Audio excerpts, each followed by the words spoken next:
All right, this is amazing. Wow, we're in person. Welcome to ShopAble. This is awesome. Moonlight Studios, beautiful place.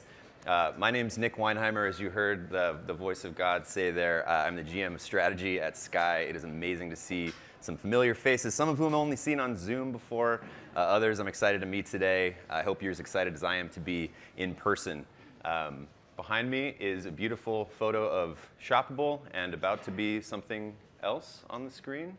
But anyway, my name's Nick Weinheimer. There will be some other things on the screen here shortly. I'm from Seattle. I'm the GM of strategy at Skai, and very excited to share the ShopAble event with you guys today. Thank you all so much for coming.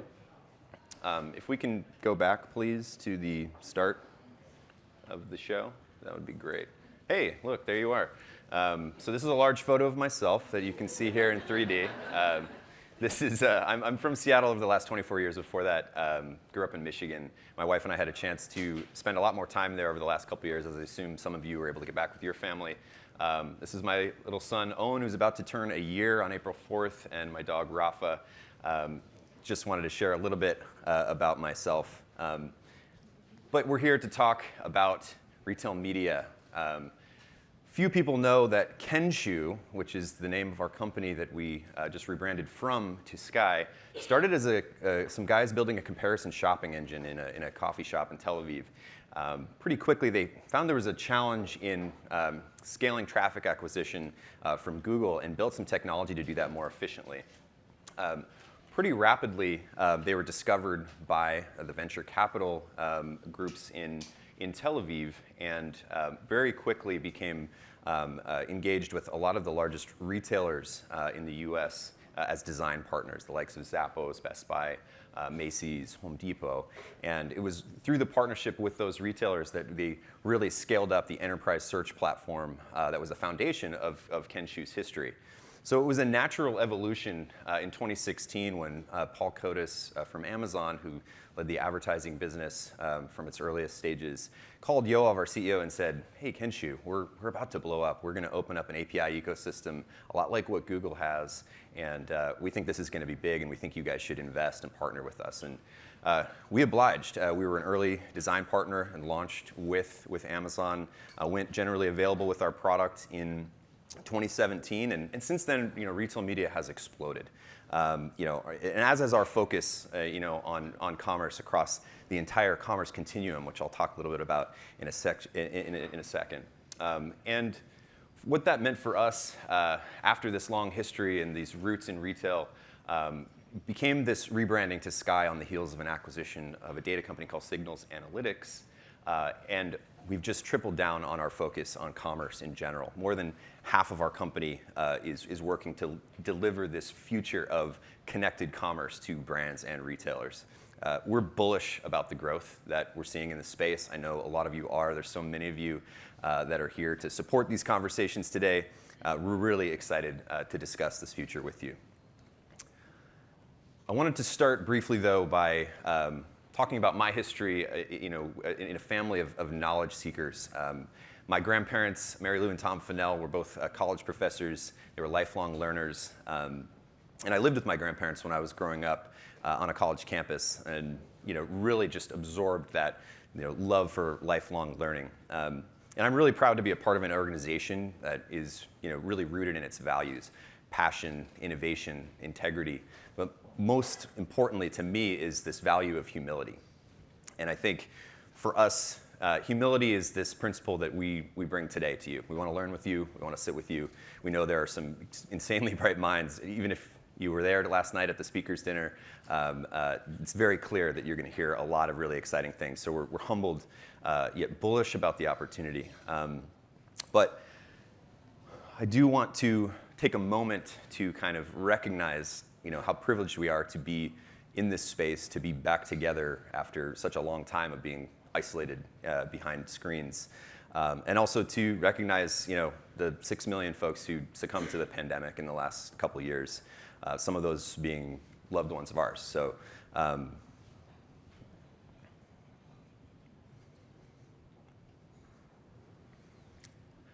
Since we are all here together, many of us for the first time in person in years, kind of feeling this energy, reminded of the power of unity and the power of numbers. Together we can make a difference. We'd like to invite you to donate along with us at Skai to the incredible work that UNICEF is doing to help the children of Ukraine during this trying time. Children are among the most vulnerable in the population. UNICEF has boots on the ground. They've been working nonstop in Ukraine, delivering life-saving programs for affected children and families, and as fighting has taken kind of an increasingly heavy toll on the civilian population. It's more than 510,000 children living in the Donbas region. Some of the key emergency interventions that they're providing today, they're pre-positioning health and hygiene and emergency education supplies as close as possible to the communities near the line of contact. They're trucking safe water in to conflict-affected areas. They're supporting mobile child protection teams, providing psychosocial care to children traumatized by chronic insecurity, or responding to cases of violence and abuse against children, and assisting children separated from their families. As a new father, I can't begin to imagine. There's so much more that they're doing. You can learn more by scanning the QR code to our fundraiser page. Skai's donating and appreciates if you would like to get involved. We're setting a goal of about $10,000 to donate together, and we appreciate your partnership now, not only in business but in recognizing that we're part of a broader world. So pray for more peaceful times soon, personally, and on with the conversation. So I appreciate that. So what can you? And by the way, there will be other opportunities around the event to scan those. I should mention as well, as we talk about what to expect from today, if you need some space, we're simulcasting this kind of out on those beautiful 4K screens out there. So feel free to grab some email and check out the conversations from that part of the room. We have some other very interesting kind of engaging experiences out in the open space, some of which you may have already seen. Certainly, first of all, engage with your network. There's amazing retailers here. There's amazing brands, marketers, agencies, technology providers. It's a really amazing fabric that we've pulled together. We'd like to thank Amazon and Criteo for contributing financially to this event, and we appreciate that very much. It's really helps us put on the fun that you're going to see today. Those benchmark pods are really cool. There was some homework, I'm sure you heard quite a bit from our teams, to bring your data. You can come and see how are your programs performing relative to the industry benchmarks that we pulled together, as well as just go through some of the study that we pulled together. I'll talk more about and answer some questions and just see how you line up. So definitely engage with those pods. We will be having a product pop-up kind of right out here in this area during the lunch hour. There's going to be a number of kind of short sessions. It's kind of like a silent disco, so you can put on your headsets and boogie to the product, which we have an amazing product team. They know how to dance, so enjoy that. Throughout the course of the event today, we'll be giving out 6 ShopAble Media Awards, the first of their kind. So that'll be really exciting. You'll get to hear from some amazing marketers and their stories in how they're investing in retail media and finding success. We will be having lunch. You've seen sort of the space. I think a lot of it will be self-explanatory. There will be some opportunities to engage with some of the speakers. We'll have some iPads up here where you can kind of scan QR codes if you want to follow up with them after, connect on LinkedIn or something like that. So amazing. So let's talk a little bit about the sessions today. I'll move relatively quickly through this so you can get to the sessions. I'll be leading an initial session called Let the Games Begin, so that's going to be a lot of fun. We'll talk more about that. The second session we're going to go into is called Data is Power, the inputs relevant to commerce.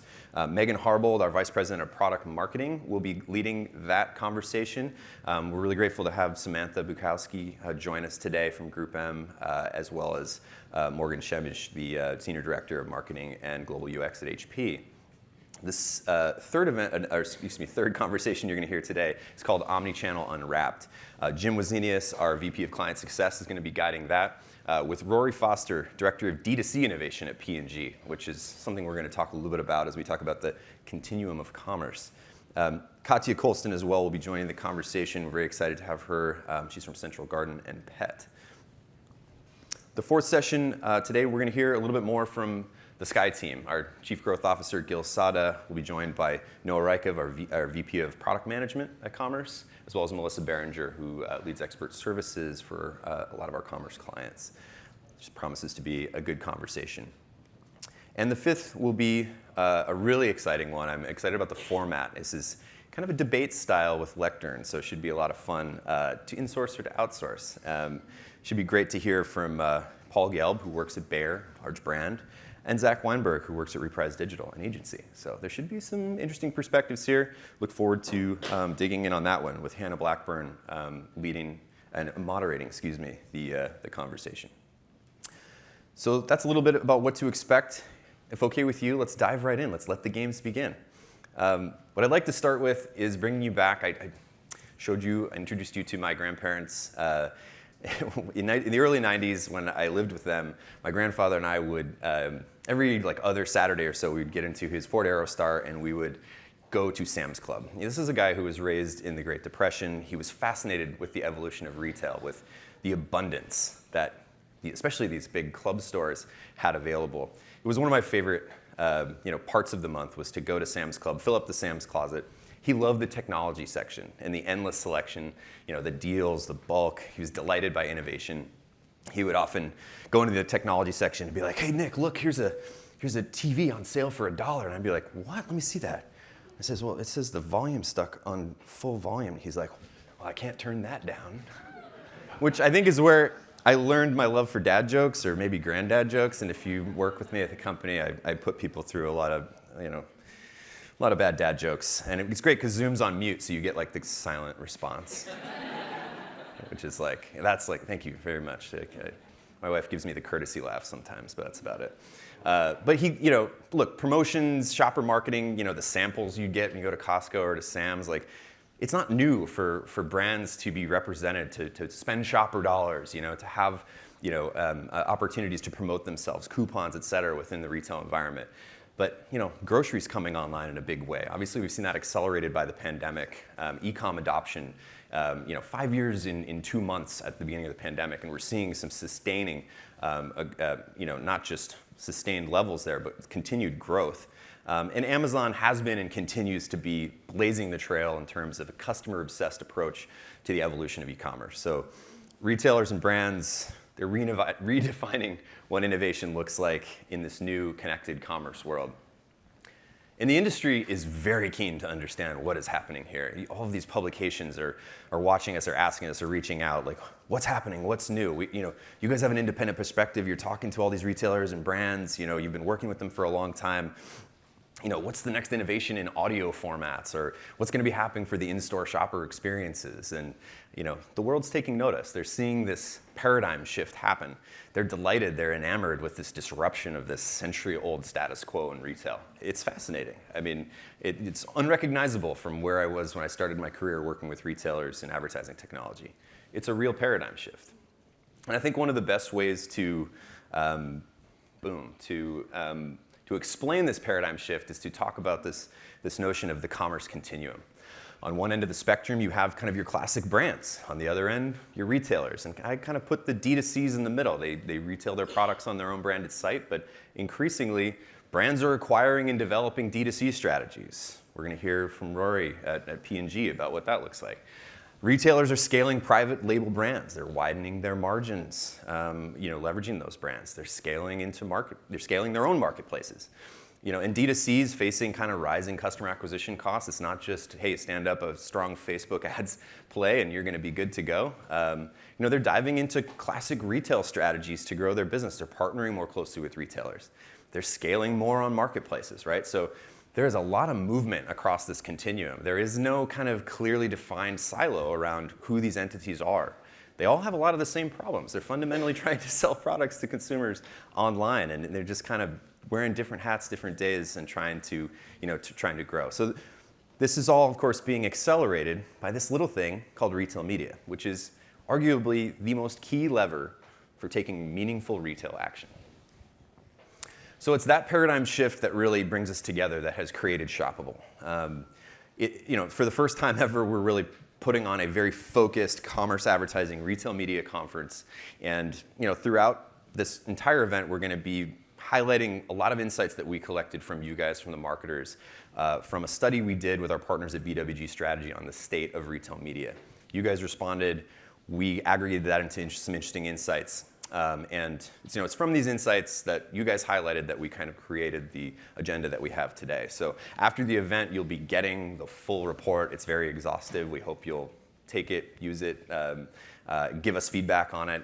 If you disagree, agree. We look forward to doing more of those in the future. And obviously, of course, remember the benchmarking experiences in the back. Definitely please go check those out. They're all kind of rooted in the responses from that. So where do we begin, right? I love music. I love playing music. Like any good tune, you start from the top. Amazon, right? They've carved the path.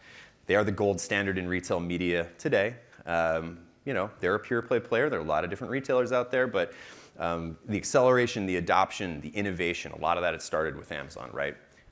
With their share of retail media spend, showing their dominance, they're now starting to report their ads business directly in their 10K. Any marketer is looking at the entire market and showing, wow, these guys are over 75% of the retail media business today, right? But the rest of retail is not sleeping on this. Some of the most long-standing companies in the world are retailers, and they've done that by innovating. They've done that by understanding how to reach those consumers. Omni-channel, specialty, grocery, virtually every major retailer, fashion, some of whom here in the front row, are standing up to Amazon's dominance, seeking their share of the growth of the pie. And for many of these retailers, there's enormous opportunity. They may have a physical footprint, category dominance, just sheer volume, that they can build a differentiated retail media offering for their brands. A lot of this data, of course, coming from our partners at McKinsey, who pushed out some really interesting insights. So we talked about let the games begin. We don't have any kind of dolls shooting, bullets out of their eyes from Squid Games, but a little red light, green light. So big red light here today. Marketplace Pulse reporting. Actually, we're going green light here. I've got a little off on my notes here, if you guys can align those in the back. So green light, so 81% of brands will be increasing their retail media budgets in 2022. That's huge. Obviously, this is a big area of focus. Again, all this data will come to you in the report afterwards, so there will be much more exhaustive data for you to look at. Red light, right? Marketplace Pulse reporting 50% year-over-year inflation in Amazon ad costs. Public service announcement. We heard from you. Not all of you are using technology to help you out here. Definitely use technology. Use these amazing service providers in the space to navigate those waters. They are complex. I can tell you that our index was about 11% year-over-year inflation on the Skai platform. So there are arguments to beat the market from a higher level. But still, green light. Let's go back. 50% of you guys said, you know what, you're above average or extremely sophisticated in your retail media maturity.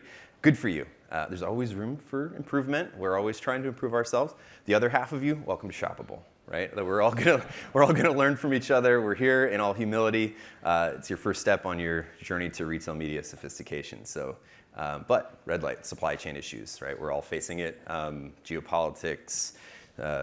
Shipping containers stuck in the Suez Canal. There's a whole litany of reasons why this is challenging us, but it doesn't mean that we can just live in our world of retail media. This is a calculus problem. You're going to be hit with curveballs from left and right. Again, if you could try to align the notes, please, with the slide, that would be great.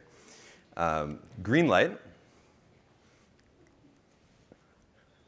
50% of brands are not using third-party tools for scale and e-commerce. And among those, 2/3 of them say, you know what, next year I need to get one. I don't want to be a part of the 50% inflation. And red light. We asked, what were your top 2 challenges in your organization for retail media today? And the top 3 that came up by most frequent were, number 1, driving positive ROI, number 2, proving incrementality of retail media investment, and number 3, measuring success in a way that's meaningful to my organization. Measuring success in a way that's meaningful to my organization. It's only going to get harder. We all know. We're all like waiting for the lemmings of cookies to fall off the cliff, right? It's going to happen, and we're going to have to adjust as an industry. And finally, big green light. You said it. It'll come up, I promise. All of the top 10 retail media platforms will increase importance for me as a business going into next year, all of them.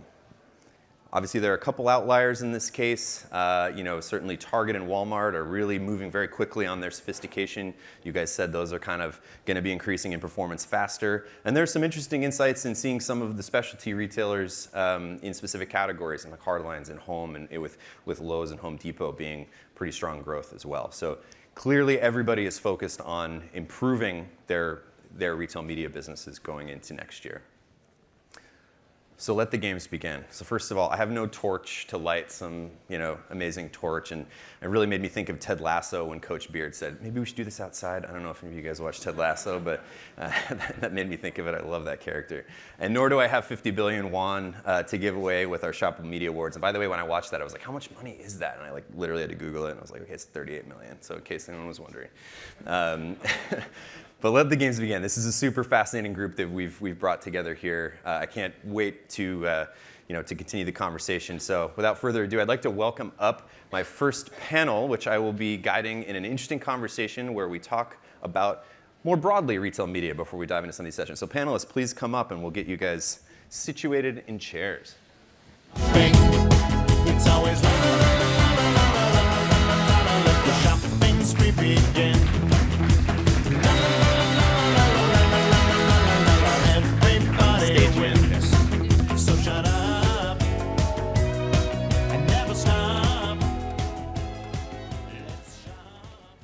So first of all, I believe introductions are in order. Rick Watson, founder and CEO of RMW Commerce Consulting, sitting here in our first chair. Andreas Reifen, CEO and founder of Crealytics, and Elizabeth Marston, our Senior Director, Strategic Marketplace Services at Tenuity. If any of you guys go to any conferences in the industry, you will see some familiar faces up here. Some of these folks have been talking search and media for more years than they'd like to admit, perhaps. But maybe briefly, could you guys each give us maybe just 2 sentences on what your company does? Maybe starting with you, Rick. Yeah, hi. I'm CEO and founder of RMW Commerce. We help brands figure out their direct-to-consumer strategy. And a lot of it involves transformation, like through the intersection of people, process, technology, all those things combined to make a successful business. So that's why I'm here. Thanks, Rick. Andreas? Crealytics, we do 2 things. Performance advertising on the one hand side with a focus on measurement. So we cover search, social, and then we got into the retail media game. That's why I'm probably here. So we have a supply side tech to make sponsored products more effective. Awesome. Welcome, Andreas. Thank you. Elizabeth? Tenuity, agency. All of the things, I think is probably the way to put it. We do all the things. Specifically, strategic marketplace services means I'm in the marketplaces department, but I work on retail media. Amazing. Well, thank you guys for joining us. Really appreciate it. Maybe let's dive right in. We'll talk a little bit about budgets. So in our study, 78% of the respondents said that their budgets were either somewhat or very fluid. I found that pretty fascinating. It's not necessarily the case for some of the larger legacy brands that, it's hard to turn a juggernaut overnight, but it's fascinating to see just how much, as you have to focus on a myriad retailers, how fluid these budgets might be across them and maybe where these dollars come from. But we also asked our respondents what were kind of the 5 key sort of impacts they were looking for and how could they stack rank them for us for retail media. And they said in order of importance, brand sales and conversion, brand awareness, brand engagement, brand discoverability, and then brand loyalty. So question maybe Elizabeth to you first. Do you see the kind of the order of those impacts playing out in reality for your clients? And then do you think that numbers 2 and 3, awareness and engagement, are playing into the growth of budgets in retail media? And can you comment on that? Yes, absolutely. So that is also what I've seen. So I'd say 2020 was the year of finding money in the couch cushions. I swear, the money came from everywhere. Sometimes I didn't even just ask questions. 21, we get a little bit more dedicated. We'll say shopper, we'll say trade. I have yet to see anyone say, I'm going to take it from Amazon. That stands. But the fluidity piece makes a lot of sense to me when you think about it in connection with the answer to this question, right? So you want to go where the money is, where the conversions are. And so when you're doing a net new platform and you haven't done it before, it makes sense that you would set some sort of timeline to figure out whether or not the investment is working or not before you would start to maybe move some dollars around. Or last year, heck, you wait 3 months, a new platform popped up anyway. So the money had to come from somewhere. So fluidity was definitely the name of the game. And I still actually think it's a good way to go in these next couple of years because we're still so nascent in a lot of the offerings. Well, I've seen some pretty large, graphs of like the giant volume of linear and TV budgets sort of slowly falling off as some of these digital budgets are growing.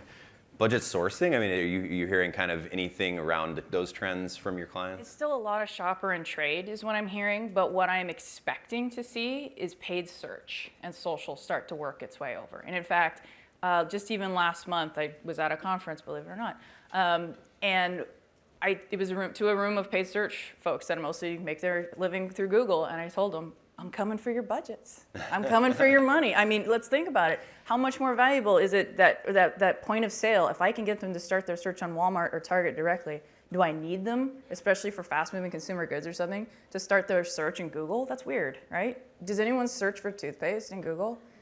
Not really. By accident? By accident? I mean, I guess if you really wanted like ingredients or you wanted to know who those 4 out of the 5 dentists were that agree, but for the most part, you're going to where you're going to buy it and you're building a basket. So I would rather move the money there. Rick or Andreas, comment? Well, 2 points. Fluidity of budgets first. I think it's you have to really take a case by case, brand by brand. They're all different in that sense. Some have very rigid budgets. It depends on their media planning process. Some reserve some budget. They put something aside. So whenever some channel performs better, they have something where they can reallocate it. Probably why you see these numbers. And then there are very few who see this as a performance play, and they focus on efficiency KPIs and can scale budgets much faster, but I wouldn't say it's the majority. When it comes to these upper funnel formats, I think it's clear that this is going to grow a lot, at least for these brands who don't have a DTC presence. So what was the play before? You could advertise, had difficulties with the targeting, which is getting even more difficult now as the third-party cookies are going to go away. And then you had no closed loop. So you threw money into some black hole, and you hope that something would eventually happen. I know that half of my marketing is working, I'm just not sure which. Yeah, and now you have the ability, you can at least track some of that. I mean, it's still not fully closed loop, because if you advertise like branding, it's not given that someone will come back and buy at your store. It's a long-term effect. They might purchase the same product as some other retailer, but it's still better, and it's a matter of alternatives. And the old world didn't have these targeting capabilities as we are seeing them today. So I expect that a lot of budget will go upper funnel offsite from the brands who don't have a strong DTC presence. If you're strong in DTC, you somehow compete against yourself. So I think these brands are a little bit more reserved to do that. Okay. Rick, any final word? Yeah, I think it's interesting. I think as marketers, we like to think that we own this budget, and we could, as long as there's ROI, we can keep spending more and more, and we should have no constraints, because why not? We can keep growing the business. But the CFO doesn't think that way, and I think the budget fluidity conversation is a big example of that, where in the past 2 years, what's happened in the pandemic, not just the growth of e-commerce, but also the growth of costs. Cost of labor, cost of materials, cost of containers, all these things ultimately do have effects on the budget of the marketing team, whether they like it or not, because the CFO doesn't allocate, costs are increasing one area, then they're going to cut from somewhere. So it is some sense a fixed pie from that point of view.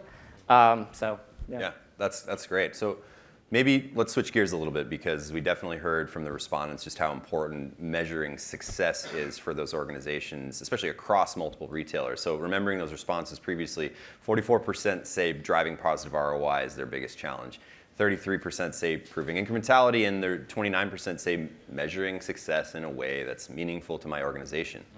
And we also asked what these critical challenges might be that might slow investment growth in retail media programs going forward. And 22% said it was poor ROI compared to other ad channels, or 20% said supply chain issues, 18% said proving incrementality on investment. So maybe Rick, let's start with you on this one. Like, how do brands need to set themselves up to kind of insulate against some of these concerns? Are any of them kind of strictly out of their control, or? Yeah, I think when you think about where these brands are falling down, a lot of it just starts literally with data. Do you have the data you need to make any decision? And not in a generic way, in a very specific way, meaning SKU by SKU. I was talking with someone right before walking on here, and says, like, what percentage of brands do you think actually know their SKU level net margin? Means they can attribute their advertising and supply chain costs at a SKU level more than every quarter. Like, the number is like less than 5% in my opinion. And so once you think about that, how, like, to me, online retail, it's hand-to-hand combat every single day. Who is squatting on your term on Amazon? Who's bidding you up? Like, who is this person who, like, this brand literally did not exist last month, but now they own the top 3 spots. Why is that?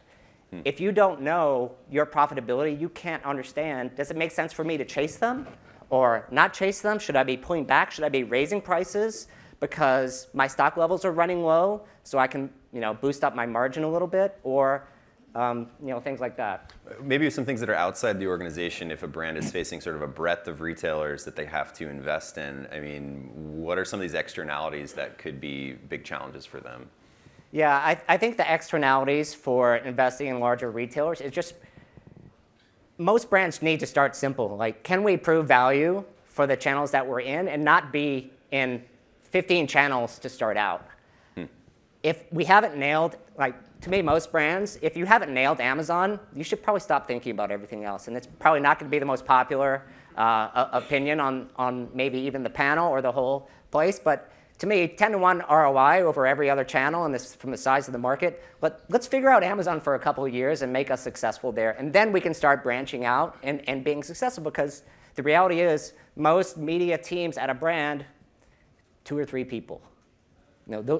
Who are doing the actual work, do those 2 or 3 people without help have the possibility to manage, any hope of managing and looking at 10 dashboards a day? Yeah. Impossible. Well, I mean, it could be category specific too, depending on the type of brand. There could be, for a specific category, a certain retailer where that's going to be dominant for them, right?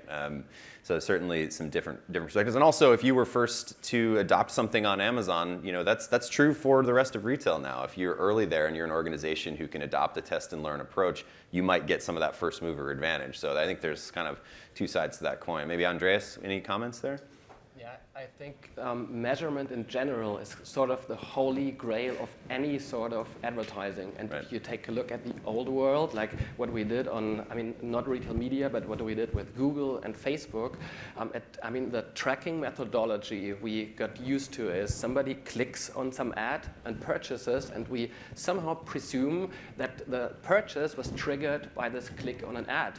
And then at some point, there was eBay and Adidas and Topshop and many others. They switched off all their ad spend. And they realized, oh, wow, nothing is happening. So we got these sales in even without having to advertise. And now take this problem and put it into this retail media environment where we have, you showed it on one of your slides, like several dozens of retail media networks out there. And then you have different channels. Display has a different tracking window than sponsored products. So, and across retailers, sometimes you have a post-click, sometimes you have a post-view attribution window. So you can't compare the numbers, not even between different channels, and even less across the different retailers. So essentially what you're getting is some random number which doesn't say too much. So you have to figure out what are you truly getting. So I recommend that brands really understand what the tracking mechanisms are to put things into perspective. Just to give you one example, if you run sponsored product with a post-click tracking mechanism versus a post-view, this changes the whole game, like 7x ROAS with post-view. So you have to really understand what the numbers you see mean. And now on Google, on Facebook, you can run incrementality tests with geo-split or audience-based. In the retail media environment, this doesn't work. So all you can do is sometimes switch off an entire channel and see what am I truly getting. But that's difficult, so the big brands will definitely invest into their measurement capabilities. It's interesting to think about like blending measurement, like you talk about post-click versus maybe a post-view. If you're like, my ROAS is amazing post-click, maybe I need to blend and have one measurement that's post-view and then even higher than that, and just kind of start to see that. And I also would argue like having that in one place across retailers, that may be PhD level to get to where you having that normalized, but initially, geez, if I can find out that my competitor's out of stock on a given channel, just that retail signal is good enough to know that I can drive performance. But Elizabeth, any thoughts on this one? I just summarize it as it's just a shit show. I mean, like that's what it was. Like that's what it is this last year. And as soon as you like embrace the chaos and know that that's what it is, it's like to Rick's point. Then you can start to dive in and section it off. I actually had an intern who's a master's in science, data sciences candidate, and it was great because he's cheap, he needs a job, and he needs experience. And I was like, I have this massive set of data that I don't know what to do with. Can you please make sense of this? Yeah. We kind of got there, and at the end of it, the answer is like, how far ahead can you really run to figure out what that ROI is against something that this new, and then what are we benchmarking against? Google? That doesn't seem fair. That's not, or Amazon? That's never going to work out the way it is. And so, to your point earlier about the different tensions that come into this ROI and calculating what the real ROI is. I mean, in some cases, if your number one customer is Walmart, what levers do you really have to pull, right? They've signed you to an annual agreement or a JBP, and then Target comes in and goes, vendor income, and you go, okay. And so that's where we are. It's a very important addition.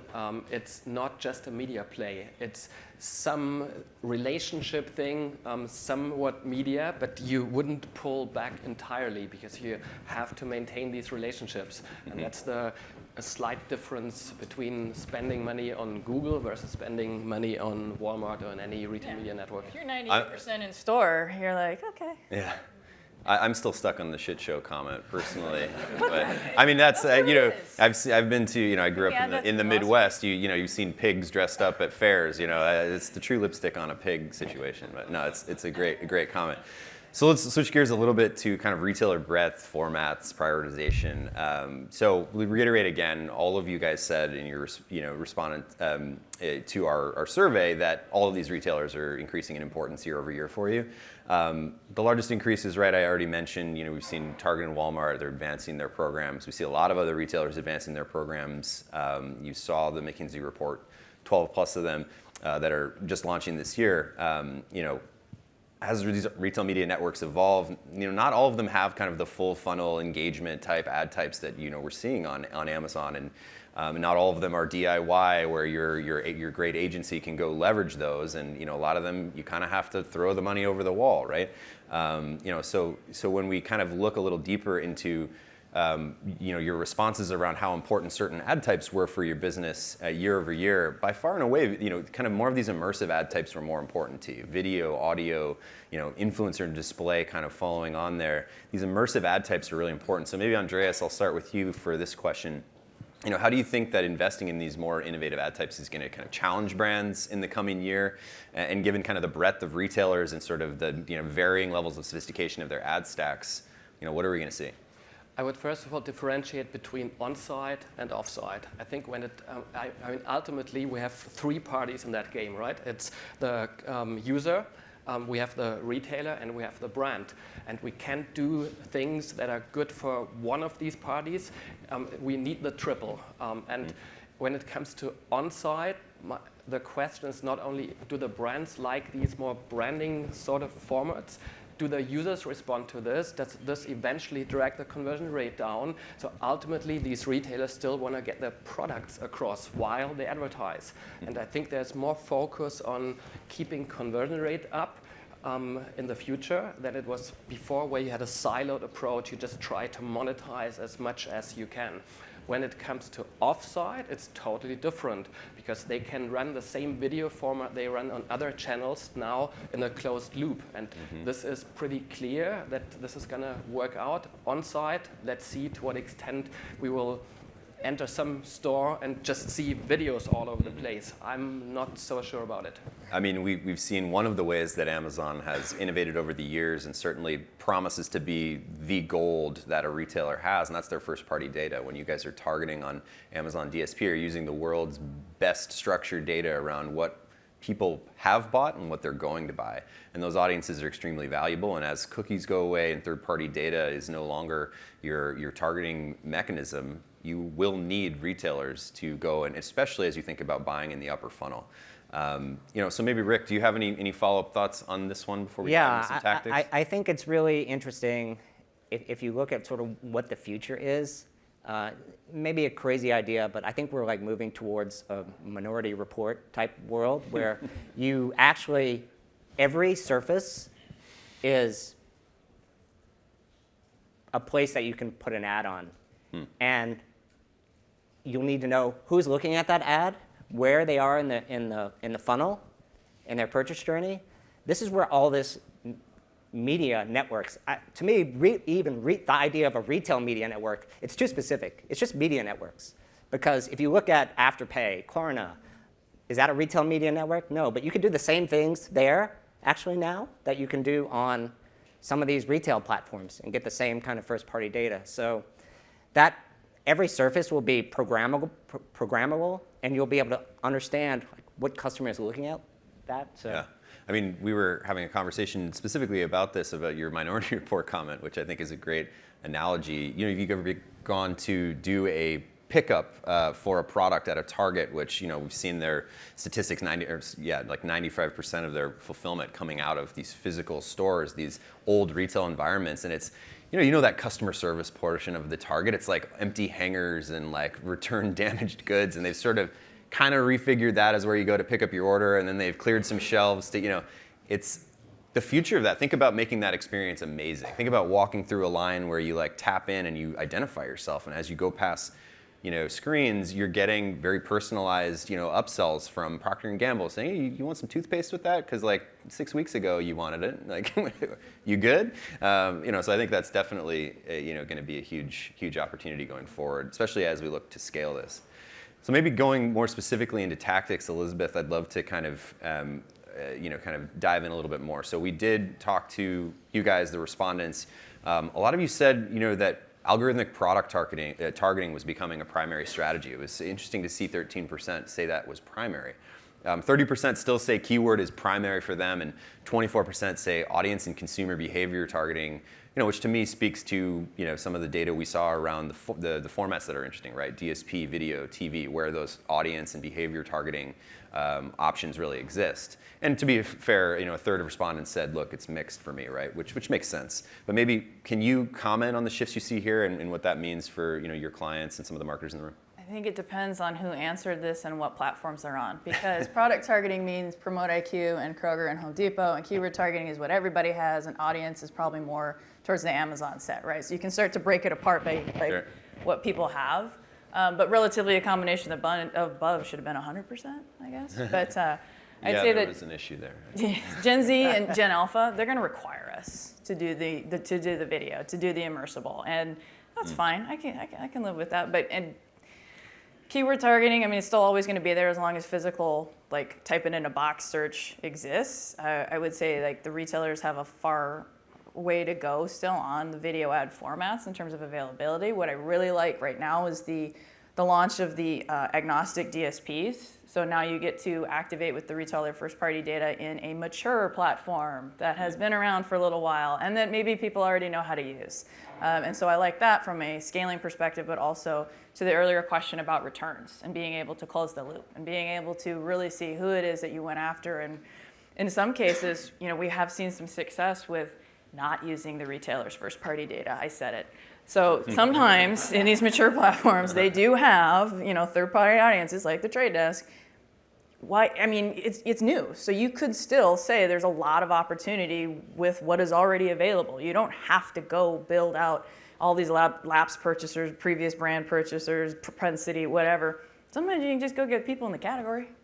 Because they bought shampoo before, they're probably going to buy it again. Why don't you introduce your shampoo to category buyers and pay less at a CPM basis and see how it goes. Yeah, I mean, we're talking about like water sloshing in a bucket in advertising technologies. It's like 2008 building the contextual targeted ads, and it's like, hey, full circle, that could work. Who knew?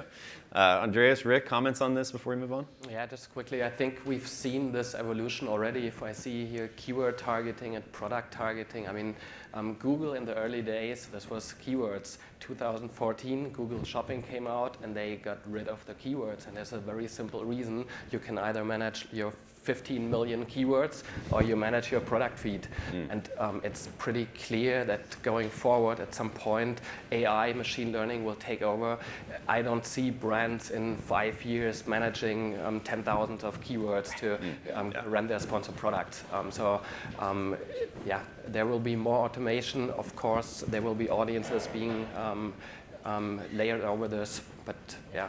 I agree with Andreas. The future is moving algorithmic, and I think we're having a little bit of like search gentrification going on right now. If anyone's watching Amazon, like the organic results are having to move to a new neighborhood because like the rent is too damn high even there. So you have kind of a big problem there. And I think if you look at the growth in retail media, it has to come from programmatic video because there's no more real estate to sell. Like literally, even on Amazon, Amazon resisted the advertising trend for so many years. Jeff Bezos, you know, he sold the soul to advertising. He never wanted to do it, but customer first, nah, I don't think so.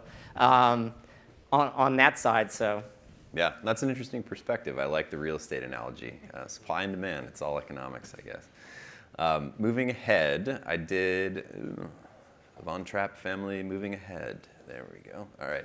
So like kind of second half of this, we have just a few minutes left, but I did want to focus on the sell side a little bit.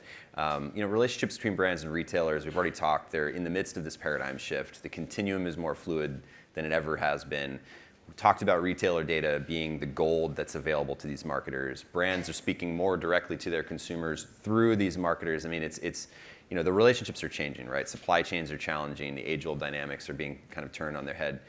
So let's focus to what retailers are bringing to the table. We actually surveyed retailers and some technology providers as the latter half of the study that we did, and it was great to get the feedback and see where there were some differences, but there were some similarities, right? So number one, they agreed that driving positive ROI is going to be one of the biggest challenges, and they want to drive that. They need to drive that to get brands to continue to engage and scale.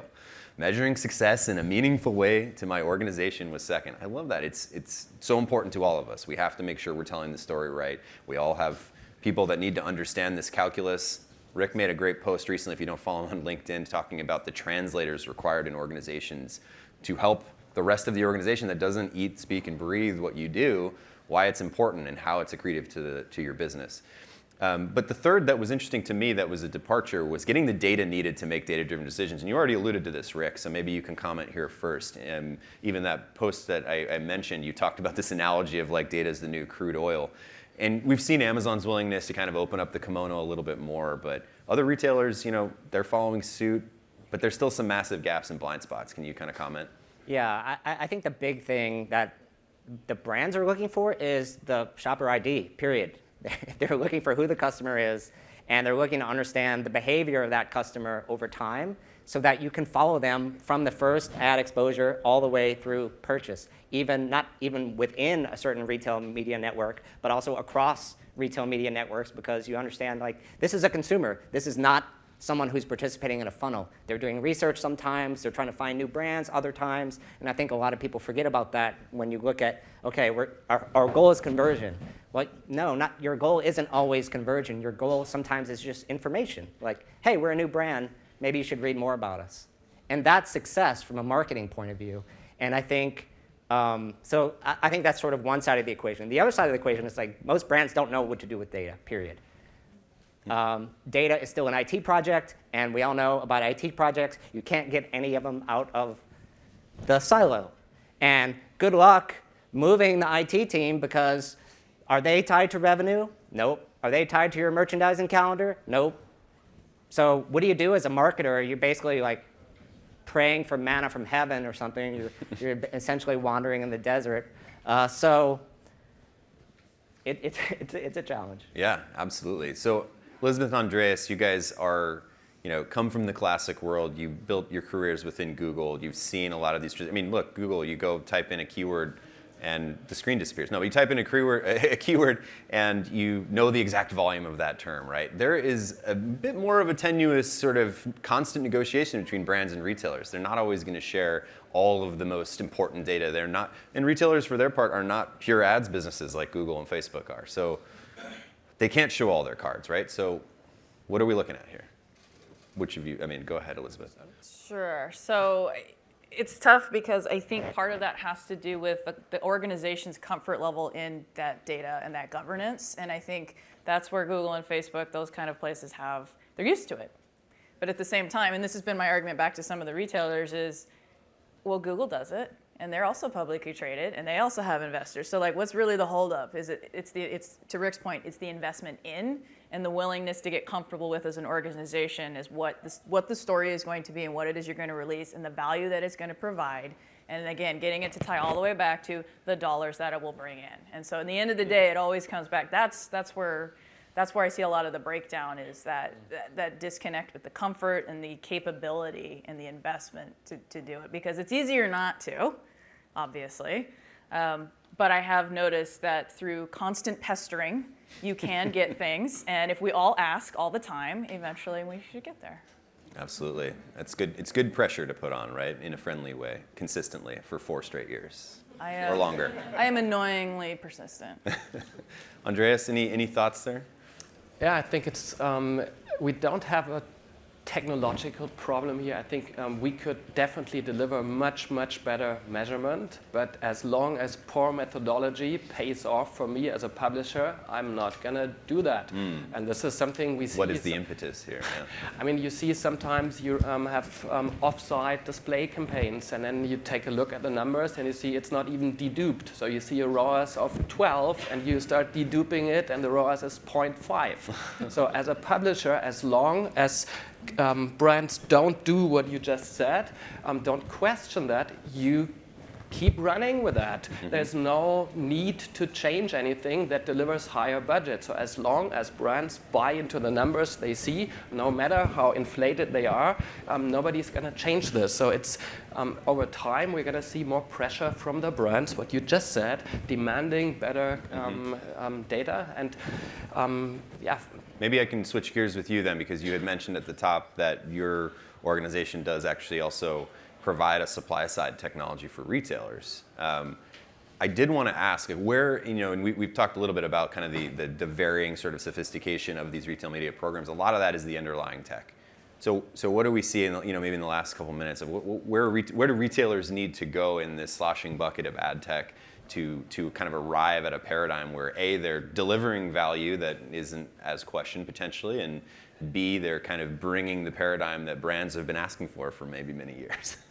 Yeah. So while we are talking about all these more branding type of formats, upper funnel, I think there's a ton of opportunity with everything that happens on site, especially sponsored products. And we see a paradigm shift. In the early days, it was let's bring as much ad money in as possible. But then if what you show isn't really resonating with your consumers, you drag down your conversion rate a little bit. And your category owner gets upset. Yeah, you might cannibalize your whole business. So there will be way more emphasis to make sure that what people see is highly relevant and they also purchase this. And this is one trend. The second is we see a big concentration on a few large brands. Why? Because there's no real self-serve in the industry. Amazon, Google, they have made it. They have managed to scale into the long tail, and long tail is roughly 50% or even more. Yeah. And in the retail media networks, you don't see this. And the third point is unification. I mean, today you have to run every single channel separately. It's very fragmented. From a brand perspective, how can you easily spend your money in an effective way without dealing with 10 different tracking methodologies, 10 different reportings, 10 different salespeople?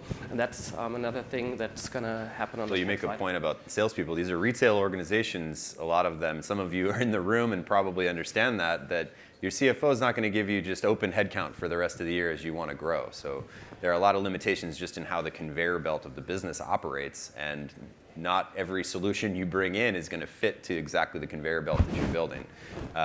So lots of challenges in the entire tech stack, not just in what we might experience as brands or marketers or those of us who integrate via API. Elizabeth, any thoughts on where it's going? Well, I'd look at it this way. History always repeats itself with this stuff, right? This isn't necessarily new, but Google Analytics doesn't exist for free because Google's, it's charity. Like, that's kind of where we're headed, and we're kind of where we need to head, is something platform-wise or tech stack-wise that starts to bring things together, and whoever gets there first wins. Good point. Running low on time, but Rick, final thoughts, your future state comment. I always appreciate your analogies, so I'm looking forward to this one. Yeah, no, I think, to me, the biggest thing that we're going to see in the future is, I think augmented reality in the next 3 years is going to become a thing, especially when Apple releases its device, probably next year. And it's going to be like, oh, maybe that's done before, but like when Apple does it, then it's going to become a real thing. Wow. And when that happens, it's going to be the biggest gift to the advertising industry, I think, that no one is talking about. People are talking about the consumer use cases, but I think the advertisers are going to be the happiest people. Yeah, that's fascinating when you think about the discovery of what you can do. I mean, you see just the growth of Snap. You think they're kind of the also ran in social, but their AR is killer, and they are winning in a demographic that a lot of us who made our way through our career a little ways, like, we don't necessarily all understand, and we're trying to learn it, and they are crushing it there. So that's a great point. Yeah. As I would like to extend a warm applause for this panel here. Thank you guys for joining us.